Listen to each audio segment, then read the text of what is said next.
நாகர்கோவிலில் 24 மணி நேர ஸ்ட்ரோக் மற்றும் எலும்பு முறிவு அவசர சிகிச்சைக்கு கனி மருத்துவமனை பல்நோக்கு சிறப்பு மையம். திரு ரஜினிகாந்த் அவர்கள் வாக்களிக்க வர்ற காட்சிகளை பார்க்கின்றோம். ஸ்டெல்லா மேரிஸ் கல்லூரியில அவர் வாக்களிக்க வரும்போது இதே காட்சிகள் தான். அவருடைய ரசிகர்களும் பத்திரிகை குழாமும் சூழ்ந்திருக்கக்கூடிய காட்சிகளை பார்க்கிறோம்.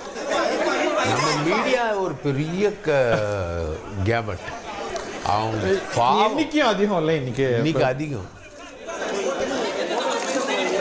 ரஜினிகாந்த் அவர்கள் சென்னையில் அவருடைய வாக்குச்சாவடிக்குள்ள வாக்களிக்க வருகை தந்திருக்கிறார். அவருக்கு 1000 லைட்ஸ் வருமா? அவருடைய 1000 ஸ்டெல்லா மேரிஸ் கல்லூரி செல்வி ஜெயலலிதாவும் வழக்கமா வாக்களிக்கிற இடம் இதுதான். இந்த முறை சசிகலா இங்க தான் வாக்களிப்பாங்க. எதிர் வீடு தானே. ஆமா, தனுஷும் இங்க தான் நினைக்கிறேன். தனுஷும் இங்க தான். நிறைய செலிபிரிட்டிஸ். அப்புறம் ரஜினிகாந்த் ஃபேமிலி தனியா வருவாங்கன்னு நினைக்கிறேன். பட் திரு ரஜினிகாந்த் பூத் ஸ்லிப்போட காத்திருக்கிற காட்சிகள் பார்க்கணும். திரு பிரகாஷ் சார், நீங்க வந்து கேரளாவை ஒரு மாடலா சொல்லிட்டே இருக்கிறீங்க. வைல் தட் இஸ் ட்ரூ, கேரளால தான் சன்னி லியோன் போற கூட்டத்துக்கு பெருங்கூட்டம். கேரளா தானே. So every society Prakash sir எங்க பாயிண்ட்ல வர்றாருன்னா, ஓட்டு போடுற இடத்துல அந்த மாதிரி இல்லைன்னு சொல்ல வர்றாரு. ஓட்டு போடுற சன்னி லியோன் அங்க ஓட்டு போட்டா தெரியும், அவங்க கேரளால போடுறது இல்ல ஓட்டு. அவங்க பதிவே போட்டிருந்தாங்க, எனக்கு இந்த மாதிரி ஆதரவு நான் பார்த்ததே இல்லை. சன்னி லியோன் விடுங்க, இப்போ பனாரஸ்ல ஒரு பெண் பாப்புலர் ஆனாங்கல்ல, அழகான கண்கள், அந்த அம்மாக்கு கூட்டின பெரும் கூட்டமும் கேரளால தான். சோ எல்லா சொசைட்டிலயும் இருக்குங்கிறத பார்க்க வரோம். வீட்டுக்கு வீடு வாசப்படி கேரளா மேட்ரியார்க்கல் இல்ல, பெண்களுக்கு இல்ல இக்கரைக்கு அக்கறை பச்சையான்னு தெரியல. நிறைய விஷயங்கள்ல கேரளா உதாரணம். உண்மைதான், அதையும் நம்ம மறுக்கிறதுக்கு இல்லை. அங்க வந்து ஒரு சிஎம் போகும்போது ரொம்ப சாதாரணமா போகுது, அதை பெருசா பொருட்படுத்தாதது, சிஎம் சர்வசாதாரணமா நடமாடுது, அந்த மாதிரி விஷயங்கள்லாம் மீட் பண்றதும் ரொம்ப சாதாரணம். பத்திரிகையாளர்கள் வந்து ஒரு சிஎம் யாரா இருந்தாலும் Congress or communist, they can walk in. அவங்களுக்குள்ள இருக்கிற சகஜமும் ரொம்ப இதுவா சொல்லுவாங்க. அது டு சம் எக்ஸ்டென்ட் தமிழ்நாட்டிலேயும் இப்போ வந்திருக்கிறத பாக்குறோம். ஆனா இப்போ நான் தமிழ்நாட்டில் லேட்டஸ்டா பாக்குறேன், நம்ம முதலமைச்சர் டிராவல் பண்ணாட்டும், எடப்பாடி பழனிசாமி டிராவல் பண்ணும்போது என்ன பண்றாங்க, டிராபிக் முன்னாடி ஸ்டாப் பண்றது கிடையாது. உண்மைதான். ஒரு சைட்ல வந்து வண்டியை விட்டு கரெக்டா பேலன்ஸ் பண்ணாங்க. அதுக்கு டெக்னிக்ஸ்லாம் இப்போ வந்து ஓகே இது இப்படிதான் பண்ணணும் அப்படின்ற போது 96ல நீங்களாம் தெரியல எனக்கு, நாங்கெல்லாம் பட்ட பாடு இருக்கேன். லேட்டா போயிருக்கேன் சார், ஸ்கூலுக்கு லேட்டா போயிருப்பீங்க. நாங்கெல்லாம் பட்ட பாடு இருக்கேன் 91 90. அதுல திரு ரஜினிகாந்தும் அடக்கம்ல சார், ஒன் சைடு அப்படியே கட் பண்ணுவாங்க.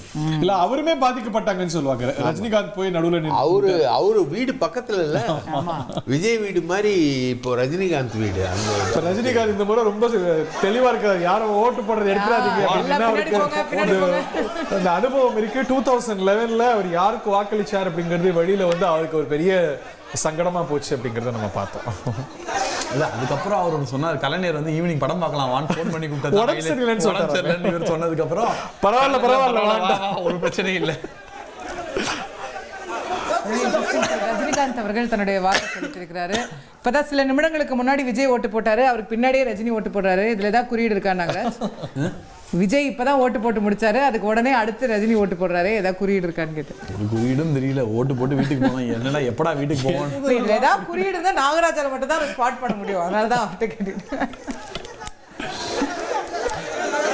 இதே வாக்குச்சாவடியில தான் செல்வி ஜெயலலிதா அவர் உயிரோடு இருந்த வரைக்கும் வாக்களித்து வந்தார் என்பதும் குறிப்பிடத்தக்கது. அவர் கடைசியா வாக்களித்தது 2016 சட்டமன்ற. அம்மா வாக்களித்த அதே வாக்குச்சாவடியில் தான் இப்பொழுது சின்னம்மா வாக்களிப்பார்கள் என்பது கூடுதல் குறியீடாக நான் சொல்கிறேன். அது சரி, அம்மா போடாலும் சின்னம்மா விடவில்லை. சின்னம்மா கட்சி கேண்டிடேட் இருக்கானே இந்த தொகுதியில? இந்த தொகுதியில, அந்த தொகுதியில கிடையாது. மாமாக்கா. அப்ப யாருக்கு ஓட்டு போடுவாங்க அவங்க? நல்ல கேள்வி. சசிகலா அவர்கள் யாருக்கு? Very interesting question. உங்களுக்கு எவ்வளவு பாயிண்ட் கொடுக்கறாங்க கேண்டிடேட் இல்லன்னு? how are we sure? இல்ல எனக்கு தெரியல, எனக்கு சீரியஸா தெரியல. ஏன்னா இக்மோர்லாம் கேண்டிடேட் இருக்காங்க, 1000 எனக்கு தெரியல. we cannot be sure.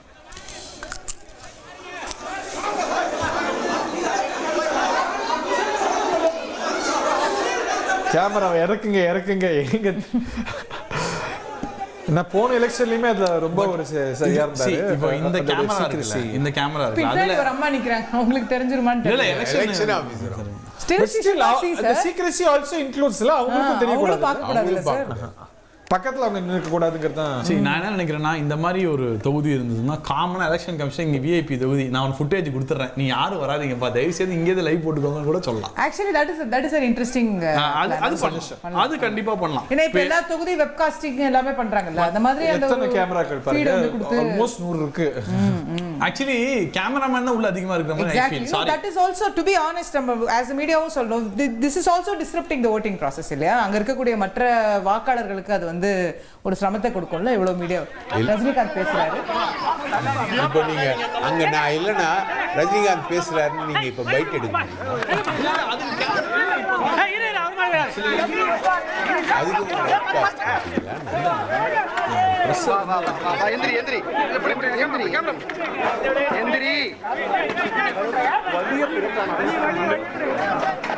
பேச மாட்டாரோ,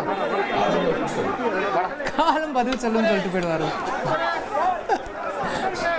ரஜினிகாந்த் பேசும் காலம் இது. இன்னைக்கு பேச மாட்டார், இன்னைக்கு பேச மாட்டார்.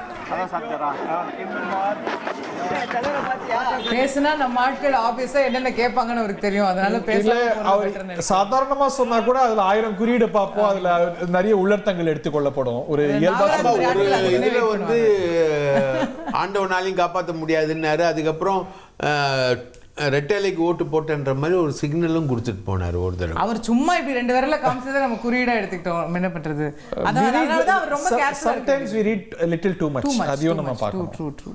நாகர்கோவிலில் 24 மணி நேர ஸ்ட்ரோக் மற்றும் எலும்பு முறிவு அவசர சிகிச்சைக்கு கனி மருத்துவமனை பல்நோக்கு சிறப்பு மையம்.